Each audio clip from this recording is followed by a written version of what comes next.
Yo, it's Elliot with Yo Elliot. You got strength questions and I've got your answers. Yo, Elliot.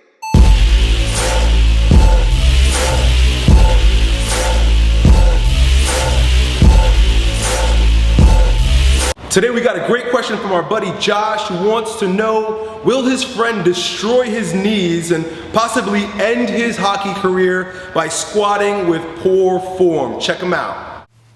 Yo Elliot, this is Josh, and I got this friend that his feet always go out at like a 45-degree. What is the deal with the camera?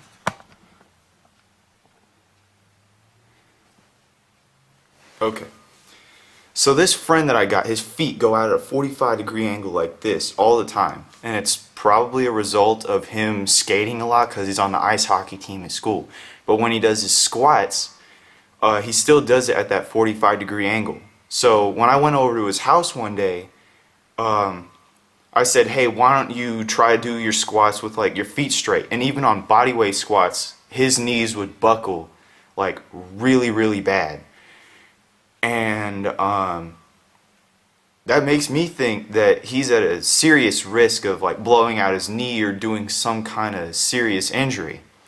So could you give me some kind of group of exercises that I could give to him so that this doesn't happen? Thanks.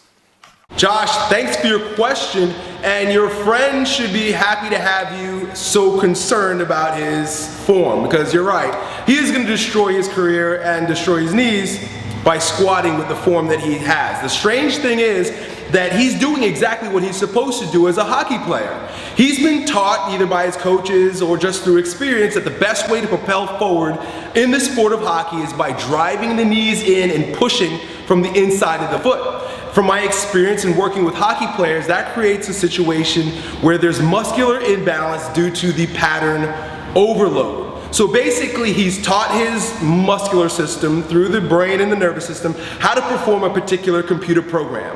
And he does it for thousands of reps several times a week, every time he's pushing off. So what happens is that becomes facilitated. It's an ingrained pattern.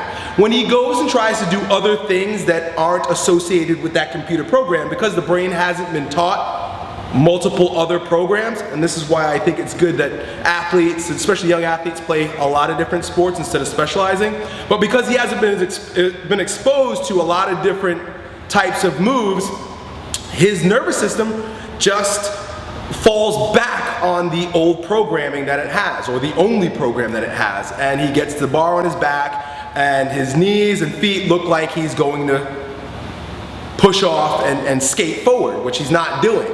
So what we've got to do is we've got to teach him a brand new motor pattern, a new computer program, so that he can get his nervous system to recruit other muscles that aren't associated with doing the push-off thing on the ice.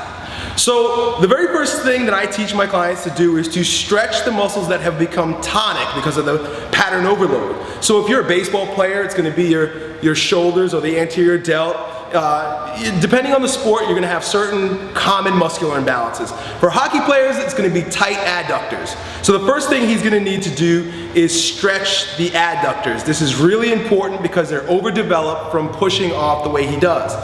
The other thing he's going to need to do is to foam roll his peroneals, or the outsides of his calves.